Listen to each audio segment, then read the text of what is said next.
Tzvi Lebetkin, the Rabbi from another planet. Please like, share, and subscribe, and ring the little bell. Ring that little bell so you're notified when new videos drop. So, it's always good to keep an open mind about things, right? It really is. So I watched the first season of Westworld, and I loved it. I thought it was fantastic. Now, I didn't realize at the time I was being carried along by hype, I would think. Not really hype, I mean, the general perception of people loving it, right? Then when seasons two happened, I really didn't like that much at all. I thought it was woke. I'll define that term because I understand it's somewhat woolly, right? So I was very, very upset with it, and I wasn't really paying it. I thought season 3 was okay. Then season 4 I thought was stunning, right? Really, really stunningly good, as good as the first season. So I decided on the strengths of season 4 to go back and do a real, meticulous rewatch. I mean, not that meticulous, but do a reasonably meticulous rewatch of the show.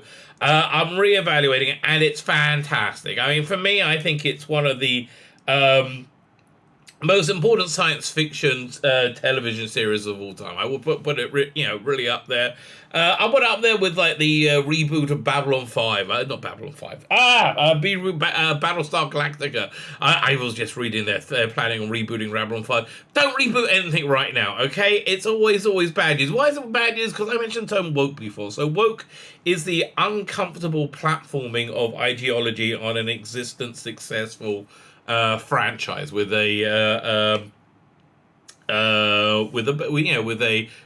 fan base, right? It's a platform of ideology. Normally ideology that a mixture of things that everybody agrees with, like, black people are people too.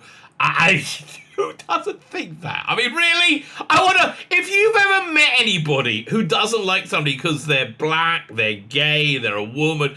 Please let me know in the comments, right? I've never actually met anyone like that.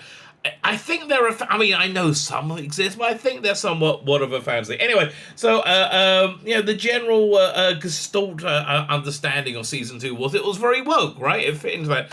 I have to say I was completely wrong, right? Now I'm doing a bit of a deep dive review. I think I was wrong. I don't know how I got it so wrong. Again, I think we're carried along by current. So we all travel in our loops, really, which I think is a fundamental story of part of the fundamental story of Westworld. So I'm doing these reviews, these re-reviews of each season.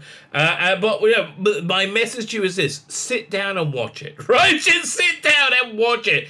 It takes a lot of work, which is something that some people absolutely hate. My wife would hate this show. She hates shows that you have to work on. I liked The Leftovers as well, another HBO show.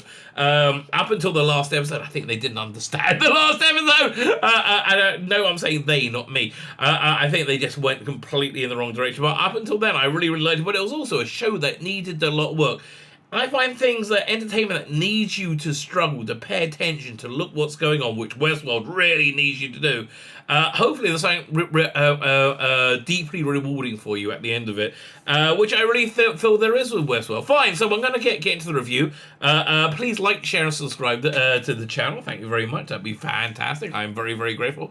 I have a email newsletter called Substack. It's in the video notes. Please sign up for that. I send out emails every day about where you will find my scintillating content. It's so good. It might even generate sentience, right? Which is, again, I think the fundamental core of what this show's about. So sign up. I have a free one, I have a paid one. Paid one, I don't send much stuff out on. I really should. I'm going to try and get better at that, but it's basically a way for you to send me a digital couple of bucks. I'm not going to stop you doing that. Thank you very much. So like, share, subscribe, comment, let me know what you think, right? Let me know what you think. So I would say one of the great strengths of, especially season 1 of Westworld, and also one of its greatest failures is the methodology of storytelling, which is not linear, right? Storytelling is not linear. I think that this is a reflective of a machine consciousness, which is also not linear. It's more associative.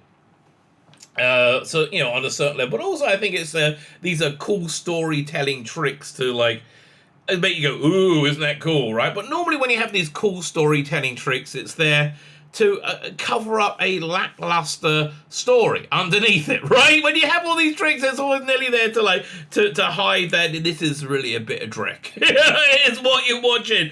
Not so with Westworld. In fact, now watching it, so I've seen the first season 3 times. I watched it on its initial run. I watched it, rewatched it again before season 2, and now I've just done my third rewatch. For everything else, I'm rewatching twice, and it's the second time.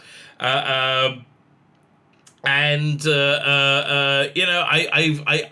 find those storytelling tricks really irritating now, because I want to see about the actual true underlying story.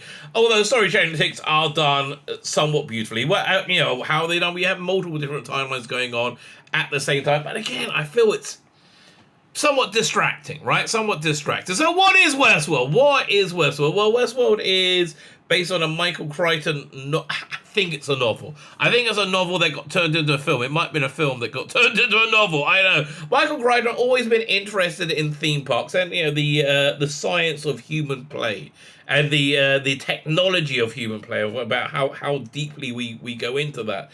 I think that was the spark of the Jurassic Park books as well. So Westworld is a theme park where you can go and you can pretend you're a cowboy, right? You can go and pretend a cowboy. In the original world, you had Westworld, Roman world, and medieval world. I'm going to Roman world, baby. Yeah, I'm going to I mean, as long as I'm not a slave, I want to be a rich person, but I'm going to Roman world. Yeah, that looked pretty darn good. I could have handled seeing that in the modern version.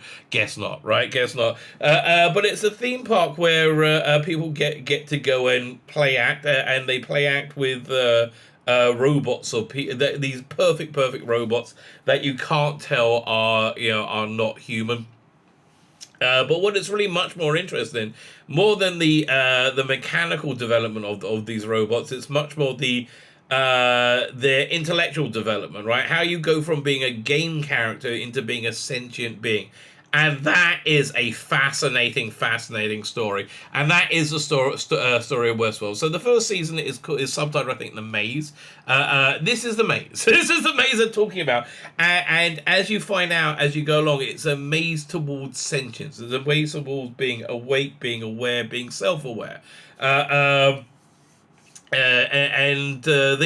is something they deal with throughout the entire season of how one becomes self-aware. And initially, one of the main characters we're going to talk about talks about they imagine it being a pyramid. You have was it memories or something? I'm building up, but no, and it builds up to sentience. But what it really is, it's more of a journey inward, journey of self-reflection, a journey to find one's inner monologue, one's inner voice, and to develop free will. So that with those weighty concerns, let's talk about the cool stuff, which is playing robot cowboys and ninjas, which is really what this show is really about. So Westworld is the brainchild of Anthony Hopkins, Ford, and he has this vice-like control over the world that he's created. He's reaching the end of his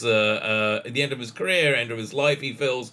And you get the feeling that he's trying to do something different, he has some form of responsibility to these incredible pieces of technology that he's created. He's realized that he's created sentient life, and he spent the last about 30 years stopping them becoming sentient. And I think somewhat he's had a change of heart.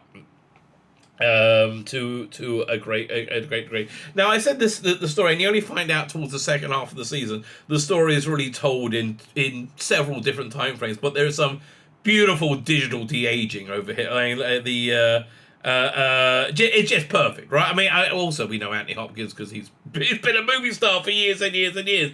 But the production values of this show are just incredibly sumptuous. But the story of Westworld, I would say, is much more about this character, Dolores, played by Evan Rachel Wood. So she is a the rancher's daughter, right? She basically exists to be raped and murdered. That's her function. She's a sweet, optimistic, nice person who's a rancher's daughter.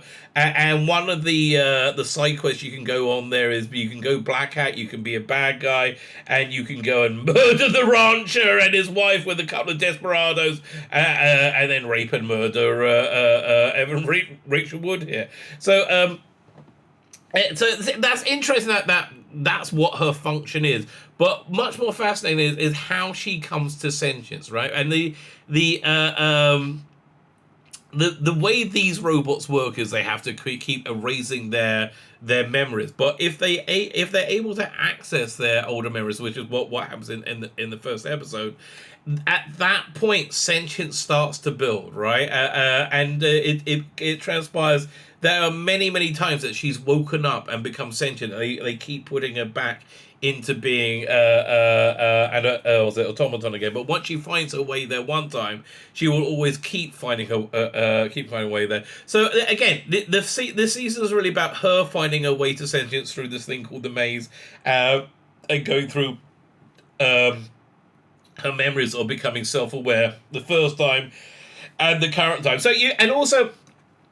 you do basically know this whole series basically ends in the middle of the story with these robots becoming self-aware. When they become self-aware, they're somewhat annoyed at the humans, and they go on a murderous spree. You don't really see that till the absolute end of the season. That's really what season 2 is all about. This is about the journey to self-awareness, and we see this imagery many times over in many different ways. When you peel off the scalp of some of the injuries, you have a version of the maze like this. You have a game of the maze like this. You have this interesting imagery that pops up, which I'm not sure is real or imagined. But the journey to sentience, I think, is much clearer with this character over here, Maeve, played by Tandy Newton.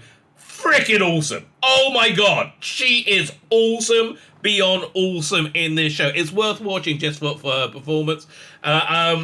People say, "Oh, we should have a black James Bond. We should have a woman James Bond," and I think that's really a fundamentally misunderstanding what the character is. Now, saying that you should have a black female super spy, okay, that'd be great. And who should be that black female super spy? Tandy Newton. She is so good in this, right? You get her vulnerability, you get her strength, you get her quest for life, for truth, for reality.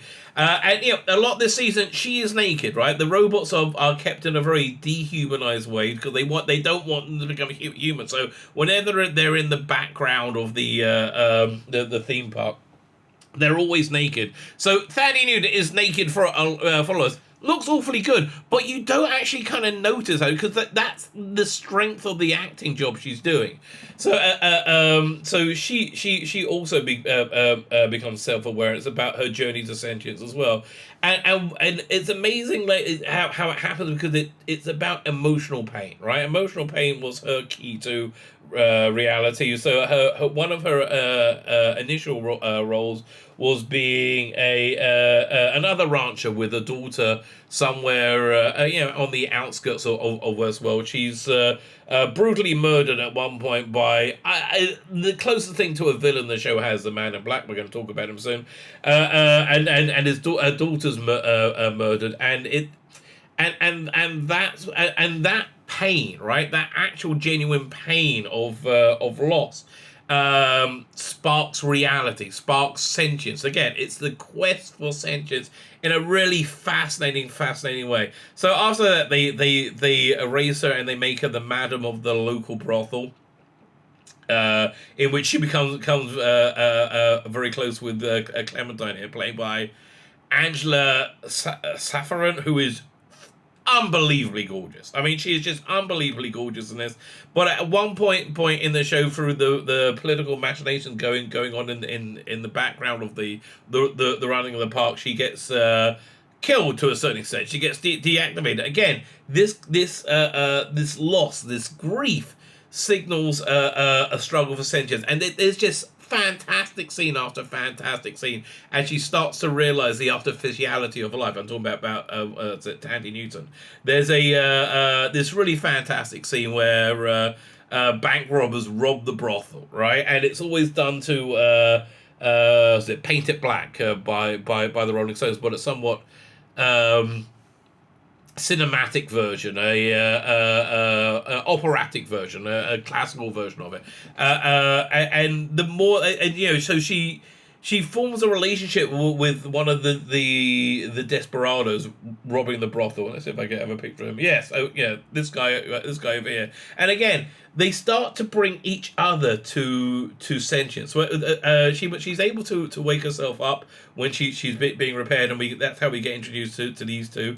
Was it Felix and Sylvester?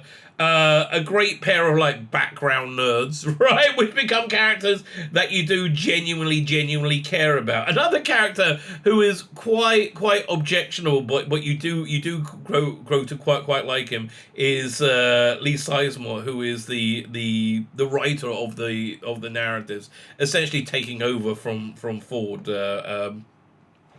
So Anthony Hopkins. There's in the first season there's a little bit of corporate business politics going through it. This is headed by this character. I can't even remember her name. That's how unimportant she is, right? But also coming in from the corporate is this character, was it Charlotte Hell, played by Tessa Thompson. Tessa Thompson's normally like kind of a one acting style fits all, and somewhat here as well, but at least they write it around her that she works out that she should be this character. She is just a very nasty corporate person, but running the money people running the theme park. The Dallas is the name of the corporation, and you get a feeling there's something bigger going on, right? And that doesn't really metastasize till the second season, and honestly I see the first and second season as being somewhat inseparable, which is why I'm recording this review now because I just started watching the third season, and it's all just going to mash up into one, so I really just got to get these out before I have to go and rewatch the whole thing again, right? In terms of story, you have two basic stories. You got William and I can't remember the name of the character. And this guy, whoever he is, he's taking him on the part for the first time. He's a black hat person. William is a white hat person. He has a lengthy story with Dolores as she becomes sentient, right? As she moves off her loop and she has to improvise more. There's certain amounts of improvisation built into them, but the more she has to improvise, the more self-aware she becomes. So it's a journey to her personal self-awareness. At the same time, you have this other character who is, as I said, the villain, Ed Harris's Man in Black, also fantastic, right? Absolutely fantastic. At some point, somewhat towards the end, it becomes somewhat obvious they are in different time frames, and in the last episode, spoiler, by the way, spoiler alert, you find out that William is in fact the Man in Black, right? Is in fact him, but just several decades later, and how he's. And so the story of William in the first season is how he becomes this like blackened evil character, which he essentially is, right? He becomes more textured and three-dimensional, I would say, during the later seasons when you find out more what's going on with him. Another key character is Bernard. Now, Bernard, you find out, I think about halfway through the season, isn't entirely human. He's in fact a robot made by Anthony Hopkins, but it's more than that. He's a robot based on his partner Arnold, who developed these robots together with him, and he was the one who sat and he talked over and over again to Dolores, and figured out that she was becoming sentient, and he eventually killed himself by having Dolores kill him, as well as killing all the hosts, because he saw like what a nightmare that they're gonna live in, and these are sentient living beings. He couldn't live with that. So ever since then, he's been trapped somewhere, like a version of his consciousness has been trapped somewhere in the system, and the storytelling cog that turns, that moves the story forward, is he introduces a new set of updates called the Revelries, which allows them to the robots to sense their past lives, right? Their past existences, which causes the sentience to bloom. And we're almost, it is a slow march all the way through to the robot revolution, which starts pretty much in the last 5 minutes of season 1, which is worth getting to, right? It's absolutely worth getting to. Absolutely fascinating. Really fascinating. A really interesting treatise on what it is to be alive, what it is to be human. Jeffrey Wright plays Bernard. Again, fantastic, and he doesn't know that he's a robot, which is wonderful. Really, it's just wonderful. There's a really strong scene where was it Bernard? He's completely controlled by Ford, who's not such a good character, right? He's not. You don't really understand what his motivations are, but he seems to be very controlling and not very nice. But he uses Bernard to kill the corporate woman who Bernard's also sleeping with, right? So you have this moment where he's aware that he's murdered her, right? And he's aware that he's a human, and you see the conflicting drives going on inside his software as he tries, and it produces pain, it produces suffering, it produces grief, it produces self-loathing, right? And it's just a fantastic writing, fantastic scene, fantastic acting. Everything about this is fantastic. It really is breathtaking, right? It does what science fiction what you can only do with science fiction, was explore those strange new worlds, those inner worlds that we all live in, right? And it's a wonderful path of self-discovery about what it is to be alive, what it is to be human. Again, in the realm of Philip K. Dick and things like that. It's a slow burn. It's a slow burn of 10 hours. 10 hours well spent, right? This is like a series of 4 novels. I think it's using television and this new digital streaming age where they put ridiculous budgets into things for the absolute best best uses that I can imagine. Fantastic show, hugely recommended. I might even end up watching this a 4th, a 5th, a 6th time. I do that with something like Mad Men. I'm watching. I can't even remember. I've lost count how many times I've watched all of Mad Men. But I will probably go back to this again. Because science fiction is never really about the future. It's never really about space. It's never really about out there. Science fiction is about the world that you live in now and you, right? That is a very personal genre, and this one just absolutely knocks it out the park. So stick around. I'm going to do my review of season 2. It'll be out in, I don't know, a week or so, maybe less, maybe more. Who knows what dares to dream? My name is Tzvi Lebetkin, the Rabbi from another planet. Please like, share, and subscribe, and ring that little bell. Ring the little bell so you're notified when new videos drop.